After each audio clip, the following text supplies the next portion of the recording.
boa noite a todos os irmãos queridos.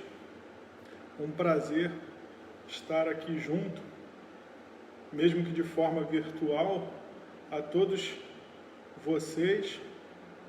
Se alguém puder já deixar uma mensagenzinha, se o áudio tá bom, se o vídeo tá bom, ajuda qualquer coisa a gente acertar aqui.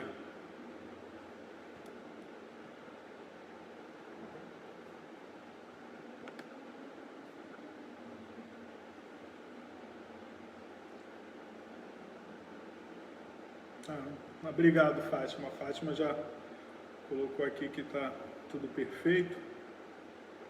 Então já vamos dar início ao nosso estudo da noite com a nossa página preparatória do livro Minutos de Sabedoria. E em seguida nós fazemos a nossa prece para começarmos o nosso estudo da noite. Interprete corretamente a frase de Juvenal: mente sã, corpo são. Não é a mente que depende da saúde do corpo. Ao contrário, é o corpo sadio que depende da mente sadia. Quando o espírito está perfeitamente equilibrado, não há enfermidades que nos ataquem. Cuide de sua mente para que a saúde se reflita em todo o seu corpo. Muita paz e muita luz. Mestre amado, agradecemos-te, Senhor, por tudo que temos, por tudo que somos. Agradecemos, Senhor, as oportunidades, que possamos sempre, Senhor, perseverar no amor e na caridade, Pai. Que possamos meditar nos ensinamentos desta noite e que possamos ser, Senhor, sempre conduzidos pelos pensamentos elevados, pelos nossos irmãos superiores, e que possamos sempre, Senhor, nos encontrar receptivos a essas vibrações, a esses benefícios. Muita paz e muita luz. Graças te damos, meu Deus, que assim seja. Muita paz. Uma página que veio bem de encontro, com o nosso estudo hoje do Livro dos Espíritos, a questão 257, o ensaio teórico da sensação nos espíritos, e que não é propriamente uma pergunta, mas um comentário de Kardec com relação a essa sensação nos espíritos. E essa questão já começa a fazer a gente pensar no que seria de nós sem esses conhecimentos que a doutrina nos proporciona, sem todo esse alívio, toda essa condição que ela nos traz, para a gente não chegar do outro lado, no plano espiritual, como diz a minha mãe, como se a gente estivesse numa escada rolante indo de costas, que aí quando chega lá no final, na hora de descer da escada rolante, a gente não está vendo, a gente toma aquele baque para trás, toma um susto, fica desatordoado, sem saber muito bem o que está acontecendo. Um exemplo muito esclarecedor com relação a isso nos traz o nosso querido irmão Jacobson Trovão. Ele nos conta no estudo do Livro dos Médiuns. Quem quiser acompanhar pela FEB TV, é excelente. E ele nos conta a condição de um padre que, encarnado, ele era muito bondoso, buscava sempre estar praticando o bem, a caridade, e quando ele desencarna, que chega no plano espiritual, e ele vê aquela condição, fica meio perdido, sem saber ao certo o que está acontecendo, mas houve aquela condição, aquela continuidade da vida, aí ele começa a querer falar com todos aqueles familiares que já haviam desencarnado, os amigos, ele queria encontrar com todo mundo. E a gente sabe que muitas vezes, devido às condições do outro ou nossa mesmo, aquilo também não é permitido. E ele insistia que queria conversar, queria ver todos, e aí queria falar com os santos da sua devoção, que ele orava enquanto encarnado, e chegou até a pedir uma audiência direta com Jesus para poder resolver todas essas questões. Obviamente devido, a toda aquela condição de caridade, de auxílio que ele prestava, ele sempre foi muito bem amparado, mas esses esclarecimentos nos evitam, esses transtornos ao chegarmos no plano espiritual, ou pelo menos evita da gente estar incomodando tanta espiritualidade. E essa questão é uma apresentação, uma diferenciação dos sentidos, das sensações e dores presentes no corpo físico e a atuação delas no espírito. O corpo é o instrumento da dor. Se não a causa primária desta, é pelo menos a causa imediata. Isso é a frase inicial da questão. Eu confesso que quando eu li essa frase, isso me remeteu aos tempos de criança. Porque eu li, o corpo é o instrumento da dor, se não a causa primária, é a causa imediata.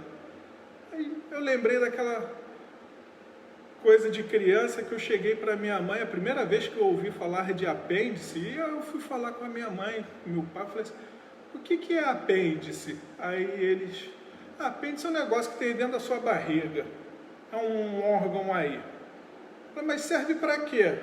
Para doer. Isso daí só serve para doer. Naquela época eles também não tinham tanto conhecimento, ou se tinha um conhecimento também não tinha muita paciência para estar explicando criança, que criança vai perguntando direto, A gente tem que quase que virar um Google para estar respondendo a tanta pergunta de criança. Mas brincadeira à parte, obviamente, o corpo é essa ferramenta maravilhosa que nós temos, E a dor no corpo físico, ela é aquela resposta do corpo a um determinado estímulo, o sintoma em que os órgãos servem de conduto, É aquela coisa, a gente tem o estímulo, esse estímulo, a um grosso modo, percorre todo o nosso sistema nervoso, chega no cérebro e o cérebro envia aquela resposta de volta, E a gente tem aquela reação ou de tirar a mão para não queimar, se a gente tiver com uma mão na chapa quente, o cérebro manda aquela resposta que a gente tira a mão, isso aí faz mal, é melhor você tirar a sua mão daí, ou então a gente inicia, vai, sente aquele incômodo e vai buscar um tratamento para essa dor que a gente está sentindo. E aí um parêntese muito bacana para a gente já ir acrescentando, que a gente vê cada vez mais a ciência, a medicina, caminhando para mais próximo da doutrina espírita, O que a doutrina espírita já nos traz, bastante tempo, a ciência agora começa a caminhar nessa direção. E aí tem até uma reportagem que, na pesquisa para esses assuntos, como eu achei essa reportagem da Veja Saúde, de 4 de abril de 2019. E a abordagem era a respeito de dor crônica, mas que vale a gente citar aqui, que o tema era até a dor pode ser coisa da sua cabeça. E aí eu tirei até um pedaço do texto para ilustrar bem essa proximidade a que está se tendo, e que esse trecho diz o seguinte: precisamos entender quais as nossas fraquezas e fortalezas, como nossos valores e crenças influenciam nossas percepções e sensações e de que forma devemos buscar o autoconhecimento para tratar a dor. É uma matéria muito legal, vale a pena também quem quiser dar uma pesquisada. E a dor no espírito? A dor no espírito, ela não é uma dor real, são impressões fixadas no espírito através do perispírito, causadas pelos nossos vícios, pelas nossas paixões, pelo materialismo a que nós nos condicionamos enquanto encarnado. É, antes de tudo, uma reminiscência que nós carregamos.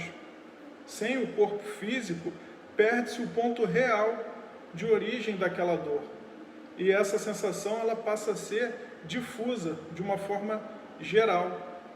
Muitas vezes a gente vê até, né, essas questões em que o espírito diz que ele sente, né, como ele tem aquela impressão da dor, ele fala que está sentindo aquela dor, mas ele não sabe pontuar em que localidade ao certo é aquela dor. Se é uma dor na cabeça, se é uma dor no peito, ele não sabe bem onde dói. Diferentemente do corpo físico, em que nós temos os nossos órgãos que servem de conduto para essa dor. Sem essa ligação do corpo com o perispírito, ele já não mais possui essa fonte de estímulo da dor. E aí, né, é bom a gente falar um pouco do perispírito, como na própria questão nos traz. O perispírito é o laço que une a matéria do corpo ao espírito. É o princípio da vida orgânica, mas não da intelectual, que reside no espírito. É o agente das sensações exteriores, constitui provavelmente o que se chama fluido nervoso, transmitindo ao espírito as sensações do corpo e ao corpo as respostas do espírito. Como no nosso corpo encarnado a gente tem esses estímulos que percorrem nosso sistema nervoso e chegam ao nosso cérebro, que envia essa resposta, né? No plano espiritual a gente não tem o corpo mais servindo desse ponto, né? Essa ligação já não ocorre entre perispírito e espírito juntamente ao corpo. Então a fome, o frio, o calor não possuem uma ação física propriamente dita sobre o espírito. É como nós falamos, né? É muitas vezes uma reminiscência, que às vezes pode ser tão penosa ou até mais quanto uma dor física, né? Na Revista Espírita, de dezembro de 1858, em Conversas de Além Túmulo, com o espírito da senhorita Clary D., um espírito de uma jovem que havia desencarnado, se eu não me engano, com 13 anos, 15 anos, mas que já era um espírito de uma determinada elevação, uma vez que eles a questionaram se ela já teria um plano reencarnatório, e ela diz que sim, e eles a perguntam se seria no planeta Terra ou em algum outro lugar inferior ou superior, e ela diz que seria num plano superior, visto que lá já existiria felicidade. Então eles a perguntam se o corpo etéreo que ela revestia lhe permitiam sensações físicas, tais como calor ou frio. E ela respondeu: quando eu lembro muito do meu corpo, sim. É como se um manto recobrisse o nosso corpo e ficasse um certo tempo, e depois que nós retirássemos aquele manto, nós continuássemos com aquela sensação de ainda estar com o manto sobre o corpo. Ao espírito, então, nós vemos que cabem as sensações e as impressões. Miramês, em Filosofia Espírita, no volume 6, nos traz ainda sobre essa questão. Quando buscamos determinadas sensações e a ela nos ligamos pelo desejo, qual fosse o nosso tesouro, ficamos presos a elas por tempo indeterminado. Onde estiver teu tesouro, aí estará também teu coração. Eu acho que todos nós já ouvimos isso em algum lugar, né? Vocês já repararam uma criança, né? Eu cito isso porque eu lembro da minha infância de já ter acontecido isso diversas vezes. Como eu tenho um filho pequeno, eu já vi acontecendo com eles, da criança tá brincando, tá correndo, se divertindo, e aí pisa num espinho. E aí vem todo choroso, reclamando que o pé está doendo, o pé está isso, o pé está, né? E a mãe vai lá com todo cuidado, tira aquele espinho e fala: pronto, meu filho, já tirei o espinho, pode brincar. A criança até vai brincar, mas ela não bota o pé no chão. E eu não botava, a não ser que sejam esses destemidos, né, que botam o pé no chão e não querem saber de nada, mas eu não fazia. Meus filhos, eu observei que também não faziam, mesmo sem o espinho no pé. A criança levanta a parte que está com espinho e vai ali mancando, volta para a brincadeira, mas vai mancando. E ela vai brincando, mancando, até que ela se desliga daquela sensação, daquela dor, e acaba botando o pezinho no chão de novo e nem lembra mais do espinho. Quando a gente vê, fala assim: não está doendo mais não? Já está pisando direito? Aí que ela vai lembrar, aí vai até bate o pé no chão, não está doendo mais não, e volta para correr. Ela não fica agarrada, ela fica aquele tempo agarrada àquela dor, mas depois, quando ela esquece, ela vai brincar. E assim, muitas vezes nós também ficamos agarrados àquela dor. Quando a gente fala assim: eu não posso ajudar não vou poder ajudar não, porque eu estou com a unha encravada, eu não tenho condição de ajudar ninguém não.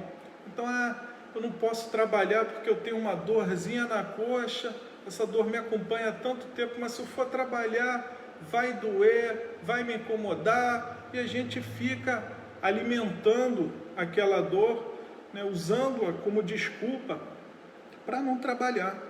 Quando a gente pode estar com uma mão, como, né, nós falamos em um outro estudo, uma outra oportunidade, a gente pode estar com uma mão cheia de remédio, mas nós temos a outra para oferecer auxílio, nem que seja em forma de oração.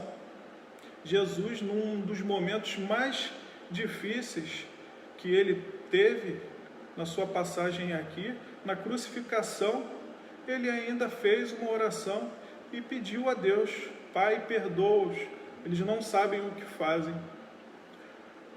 Aos irmãos, né, a gente, semana passada, até um caso que ocorreu dentro da família, a minha mãe perdeu um irmão, e aí ela ficou sabendo da notícia no dia em que ela teria um estudo para fazer na casa em que nós trabalhamos. E aí ela vira e pergunta se eu achava que ela teria condição de fazer o estudo por conta dessa condição dela. E aí foi aí que veio essa resposta a ela, que Jesus, nesse momento, conseguiu fazer uma oração, ela com todo o esclarecimento em que ela tinha a respeito da desencarnação, com todo o esclarecimento da doutrina. Por que ela não poderia auxiliar a tantos outros irmãos que estariam necessitados aqui na casa, né? Obviamente, a gente não cobra, né, de ninguém isso, mas faz a gente pensar um pouco, né?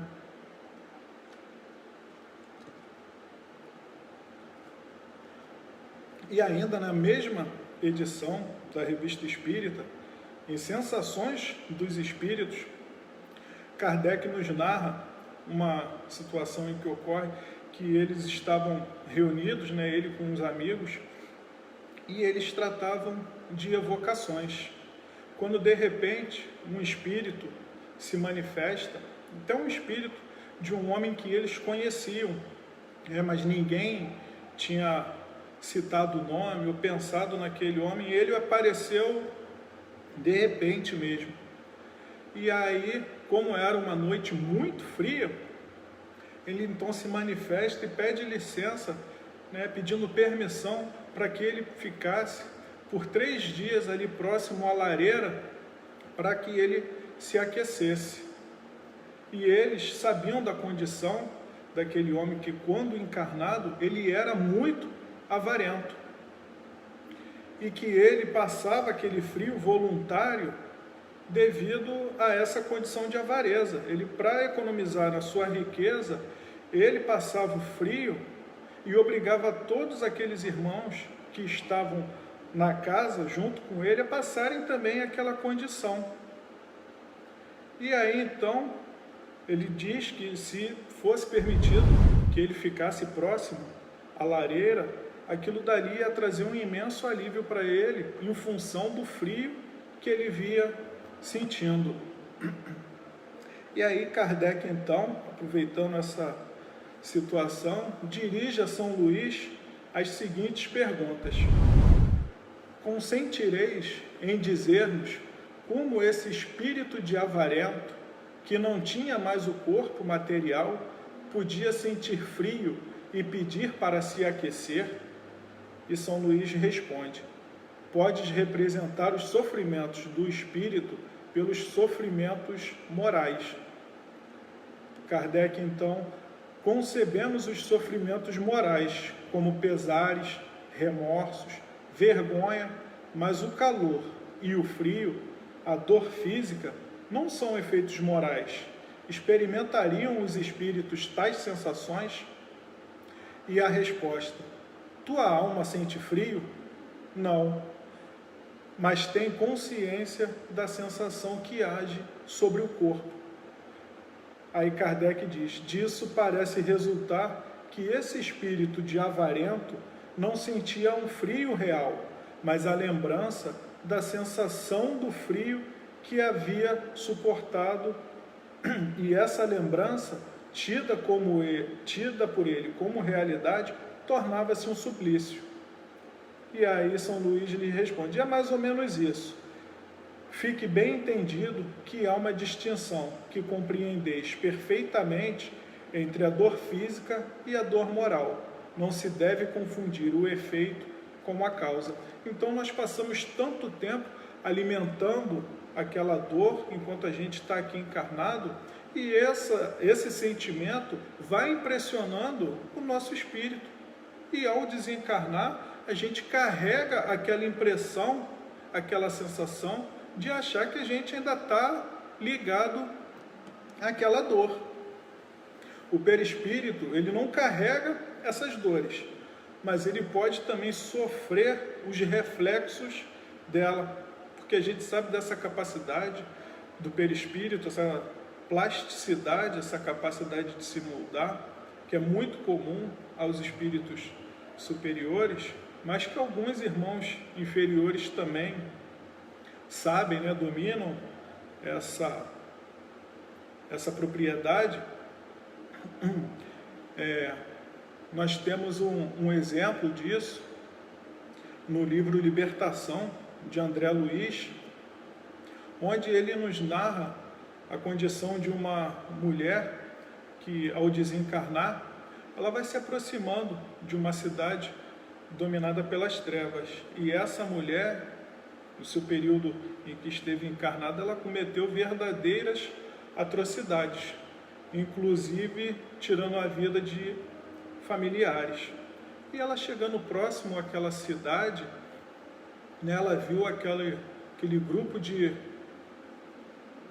espíritos, né, de indivíduos, todos com uma aparência, uma vestimenta intimidadora, amedrontadora, e ela, já bastante intimidada com a situação, né, provavelmente já com a consciência de todo o mal que havia causado durante o período que esteve encarnada, e ela vai se aproximando e vendo que se tratava de um júri que estava ali montado e que já a julgava e já a condenava.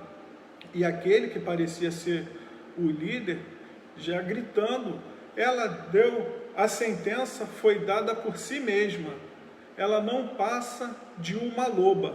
E todos os outros irmãos gritando, é uma loba, não passa de uma loba, a sentença foi dada por si mesma, é uma loba. E aí, ela sofrendo aquela influência, meio que, né, de uma forma hipnótica, ela começa a adquirir, seu perispírito começa a adquirir os traços de uma loba, ela começa a assumir aquela forma animalesca. Hermínio de Miranda também nos narra uma situação em que ele faz uma regressão de memória em um determinado desencarnado, em uma reunião mediúnica, e esse companheiro fez essa regressão até uma condição em que ele teve a sua língua extirpada, a sua língua arrancada. E ao final desse processo de regressão, quando o companheiro desperta, foram necessários passos magnéticos de cura para que aquele irmão recobrasse, restabelecesse essa parte do perispírito afetada, porque quando ele despertou, a impressão causada, né, pela regressão de memória, quando ele não tinha a língua, ele condicionou o seu perispírito a ficar sem a língua. Então, quando ele despertou novamente daquele processo, ele estava sem a língua. Só após os passes mediúnicos é que o seu perispírito pôde se restabelecer. Alguns outros exemplos, no caso dos encarnados, nós temos a dor fantasma, como nos traz na questão, em que a gente tem um relato de irmãos que amputaram algum membro e continuam sentindo dores ou formigamentos, ou a gente até, eu lembro de uma vez que eu vi uma reportagem falando sobre essa dor fantasma, que a pessoa sentia até coçando, falava, ela não tinha mais o pé, mas falava, não, às vezes eu sinto até o pé coçando. Temos também as dores, as lembranças de dores traumáticas. Eu já tive a oportunidade de ter algumas vezes, passar pela experiência de ser acometido por crise de cálculo renal. E aí quem já teve sabe que é uma dor bem suave, que quase passa desapercebida. E como tive algumas vezes, às vezes paro para conversar com algum irmão ou em alguma outra condição em que eu escuto alguém falando de cálculo renal, pedra no rim, ou fala que está com uma dorzinha nessa região aqui do lado, perto do rim. Nossa, acho que se posar uma mosca aqui em mim, eu já começo a suar frio. Já, ai meu Deus, está voltando, vai doer. Já tem um tempo que isso não dói, vai voltar a doer agora, quer ver? E aí eu passo o dia com o pensamento todo voltado para aquela região, tentando ver se eu estou sentindo a dor, se a dor realmente está ali. E aí qualquer sinalzinho, a dor que está voltando. É igual o dedo do pé, né? A gente nunca presta atenção que os nossos dedos dos pés estão juntinhos. Aí provavelmente, como eu falei agora, a gente... eu nem sinto o dedo do pé. O dedo do pé está lá, a gente quase não sente. A gente só passa a sentir quando a gente dá aquela atenção para ele.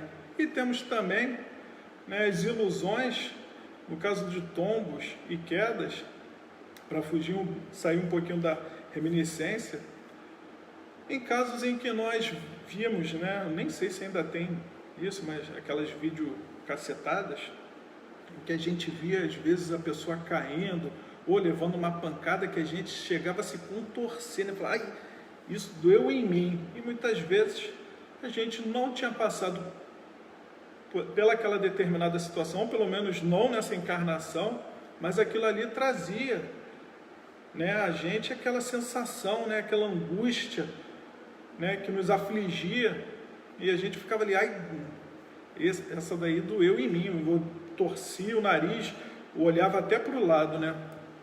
E aí, né, para a gente só reforçar que em alguns casos não só a reminiscência causa essa dor, mas o apego à matéria, a falta de esclarecimentos, né, também nos levam a essas dificuldades e sofrimentos, como no caso do suicida que nos relata a questão, em que ele afirma, né, devido a ainda estar muito ligado à matéria, que ele, vendo ali os vermes comerem o corpo, né, ele fala, eu estou sentindo a dor dos vermes, eu sinto os vermes roendo o meu corpo. Obviamente, né, ele já não sentia aquilo porque o perispírito, o espírito, não sentem, né, nem o perispírito e muito menos o espírito, mas de estar vendo aquela situação, ele ali imaginava, né, era uma ilusão que ele estava tendo, não era um fato que tinha ocorrido, era de uma coisa, um acontecimento que estava ali em tempo real, mas que devido à sua ligação com a matéria, ele imaginava ser real aquilo dali. Uma vez morto, o corpo nada mais sente, por não haver nele o espírito e o perispírito. Um órgão que a gente retira, se eu for fazer um transplante do fígado para ajudar algum irmão, o médico vai tirar aquele pedaço para ir lá colocar, né, num outro companheiro. Ele pode chegar lá no meio do caminho e falar assim, mas esse fígado é muito bonito, o fígado, né, do Saulo é muito bonito, é um pedaço grande, generoso, dá para atender a dois, eu vou cortar aqui para dividir porque tem dois precisando, e ele vai lá, corta aquele fígado no meio, eu não vou sentir mais nada, o fígado já está lá, já não faz parte do meu corpo, então eu não vou sentir mais nada. Agora, se ele for cortar na minha frente, provavelmente eu vou passar mal, vou, né, ter enjoo, vou ter calafrio, aí eu posso até achar que realmente eu estou sentindo alguma coisa, né, porque eu sei que veio daqui de dentro, vou até falar, Nossa Senhora, aí vai me remeter aquele pedacinho ali que eu fiz aquela incisão ou cirurgia, porque eu nem sei como é que deve ser feito isso, mas aí eu posso até ficar nessa sensação. Mas de fato, se ele cortar numa sala ao lado, o meu corpo nada vai sentir. E a partir do momento que esse corpo físico, a gente deixa ele aqui, assim é o perispírito. O que acontece ao corpo, nada sente o perispírito. Aquela dor que era inerente àquele corpo, o perispírito não vai carregar. Quanto mais elevado os espíritos, menos sujeitos estão à impressão da matéria. Essa matéria, obviamente, que nós conhecemos. Outro tanto, não acontece... Eita, deu uma falhadinha aqui. Voltou. Outro tanto não acontece com os companheiros de espírito mais denso, menos evoluídos, né? Nós temos um exemplo maravilhoso, citado pela nossa companheira Ana Guimarães, em que ela nos relata essa condição que nós falamos dos espíritos terem essa sensação difusa. A gente lembra que não só a dor, mas a visão, a audição, o espírito, ele não precisa, né, ele não vai enxergar pelos olhos, né, o espírito evoluído enxerga com o corpo todo, porque vira um sentido difuso, ele passa a ouvir com o corpo todo e ainda ouve só o que lhe interessa, né? E um exemplo que relata bem isso, dessa nossa companheira Ana Guimarães, foi no primeiro encontro que ela teve com o Chico, no seu aniversário de 15 anos, em que os amigos, né, se juntam e dão de presente a ela essa viagem para ela conhecer o Chico. E ela chegando lá, ela entra naquela fila enorme de pessoas para falar com o Chico. Quando está chegando próximo a vez dela, vem um companheiro e fala que ela ela está sendo solicitada em um outro local, e ela fica naquela condição, mas está chegando a minha vez, eu vou, não vou, o que eu faço? E aí ela tentando ver o Chico, ela vê que o Chico faz um sinal para ela ir, mas que quando ela voltasse, ela ficasse posicionada ali atrás dele. Então ela foi, né, resolveu toda a questão, e quando ela volta, ela vai exatamente para o lugar que o Chico tinha mandado ela ficar. E ela, tomada por aquele sentimento, né, bom, aquela sensação, as vibrações do Chico, ela fica tão feliz que ela até pensa, né, ai meu Deus, eu estou tão feliz que eu acho que se eu morresse agora, eu estava bem. Eu poderia até morrer agora, que eu ia morrer satisfeita. E aí o Chico, sempre muito brincalhão, ele fala, né, ah, minha filha, não morre agora não, do outro lado já tem muito obsessor. E ela, quando escuta o Chico falando aquilo, aí ela começa até a chorar, ai meu Deus, se eu morrer, eu estou tão ruim assim que se eu morrer eu vou virar um obsessor do outro lado. E aí o Chico então fala, brincadeira, minha filha, não precisa chorar não. E ela fala que o Chico, sem olhar, ele viu que ela estava chorando, porque ele a viu com os olhos da alma. Então a gente vê, né, um exemplo que ilustra essa condição, né, que deve ser maravilhosa, né? E como nós falamos, que outros espíritos, né, mais densos, né, menos evoluídos, não estão nessa condição. No livro Os Mensageiros, André Luiz nos traz também uma história em que ele relata uma visita em que ele e Aniceto foram fazer a uma determinada senhora, e uma casa humilde. Eles lá chegando, eles viram que o tempo estava mudando, que havia aquela chuva, e eles viram aquela nuvem de espíritos vindo na direção deles, fugindo da chuva, e muitos com uma aparência até amedrontadora, né? Com aparências horrorosas. E aí eles, tentando fugir da chuva, iam na direção deles, da casa, e aí muitos se espantavam, voltavam correndo, todos passando a distância. E aí Aniceto aproveita e explica, né? Ele diz a André Luiz que aqueles companheiros são tão densos, se acham tão ligados à matéria, que a chuva incomoda tanto quanto incomodaria a nós encarnados. E eles vão buscando abrigo.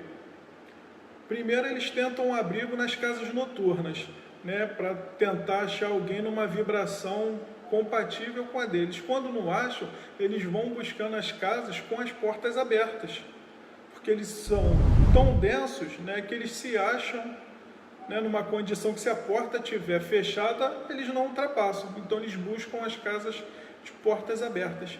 E aquela casa, eles não entravam, não iam até aquela residência, porque ali era um ponto de luz. Ali se praticava a oração e se fazia o culto do Evangelho no lar, né? E reforça aí a importância da gente estar sempre praticando o culto do Evangelho em nossa casa. Mas e nós? Será que nós estamos buscando, né, nos aprimorar, nos esforçando para colocar todo esse ensinamento em prática? Ou nós estamos sendo aquele aluno preguiçoso, que não presta atenção na aula, que chega lá no dia da prova e às vezes até nem sabe que tem prova, né? A gente chegava lá, aí, ué, hoje tem prova? Tem não, avisaram? Eu não copiei não. E aí vai fazer a prova e cai aquela questãozinha, e aí fala assim, ô professor, essa matéria aqui o senhor não explicou não, o senhor não deu não. Aí o professor vai e fala, não, dei sim, dei no dia que eu expliquei isso, isso e isso, aí eu falei disso também, e o restante da turma praticamente todo viu a aula, né? Soube responder a questão. A gente que para arrumar aquela confusão. Não, eu não vi isso não. E às vezes a gente pode achar que vai chegar lá do outro lado e falar, não, mas eu não sabia disso não. Como é bom a gente estudar e pondo tudo em prática, né?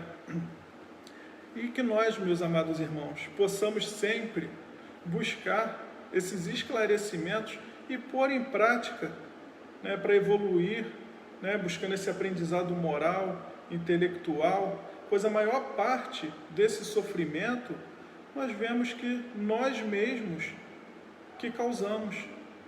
A maior parte é acarretado pela nossa própria vontade. E nele nós permanecemos até o dia em que, cansados de afundar navios e pôr a culpa no mar, nós vemos que nós é que não estávamos sabendo como navegar, que tudo não passava, né, de falhas cometidas por nós mesmos, que nós possamos nos dedicar sempre a esse lado espiritual, para ir abandonando cada vez mais a matéria, não ficarmos presos a essas dores, remoendo essas dores, para que nós possamos chegar em uma condição melhor, né, e mais tranquila quando voltarmos todos ao plano espiritual. Muita paz e muita luz a todos os irmãos. Vamos fazer uma prece de encerramento, mas já agradecendo mais uma vez a oportunidade aos queridos irmãos, né, mandando um abraço fraterno de todos os companheiros, né, do Centro Brasileiro de Homeopatia, Espiritismo e Obras Sociais, a nossa casa. Muito obrigado e uma boa noite a todos. Senhor, obrigado, Pai, por mais esta oportunidade de estarmos aqui reunidos, levando um pouco da Tua Palavra, que possa, Senhor, nortear as nossas ações, os nossos pensamentos, conduzindo-nos, Senhor, aos Teus pés, em paz, serenidade e amor, que possamos sempre, amado Mestre, cultivar a caridade, a serenidade, levando à luz os esclarecimentos e o Teu amor. Muita paz e muita luz. Abençoa-nos, Pai, hoje e sempre. Graças a Deus. Que assim seja. Muita paz e muita luz, meus irmãos.